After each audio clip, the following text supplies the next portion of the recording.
निवसर ते आडवली दरम्यान overhead wire तुटली। दुपारी 12:30 वाजता ही ओव्हरहेड वायर तुटली आहे। अनेक रेल्वे गाड्या खोळंबल्या आहेत। रेल्वे वाहतूक विस्कळीत झाल्यामुळे प्रवाशांना मनस्ताप सहन करावा लागतोय। आपण सध्या उभे आहोत ते राजापूर रेल्वे स्थानकामध्ये आणि राजापूर रेल्वे स्थानकामध्ये राजधानी एक्सप्रेस ही दिल्लीच्या दिशेने जाणारी गाडी आहे, ही उभी करून ठेवण्यात आलेली आहे।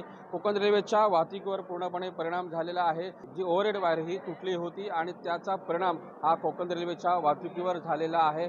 आपल्यासोबत काही रेल्वे प्रवासी आहेत। I am traveling from Madgaon to Kota, and almost 12:50 we are here at Rajapur stand. From them we are standing here. Nobody has informed the clear whatever happened. Somebody is saying that overhead wire has been broken, or someone is saying that engine has been failed. राजधानी express ही जवळपास 1 ते 1.5 तासापासून या Rajapur railway स्थानकामध्ये उभी आहे। जवळपास अजून 1 ते 1.5 तास ओव्हरहेड वायर रिपेअर करण्यासाठी वेळ लागेल आणि त्याच नंतरच कोकण रेल्वेची वाहतूक जी आहे ती सुरू होईल। अमोल कले, साम टीव्ही, राजापूर, रत्नागिरी।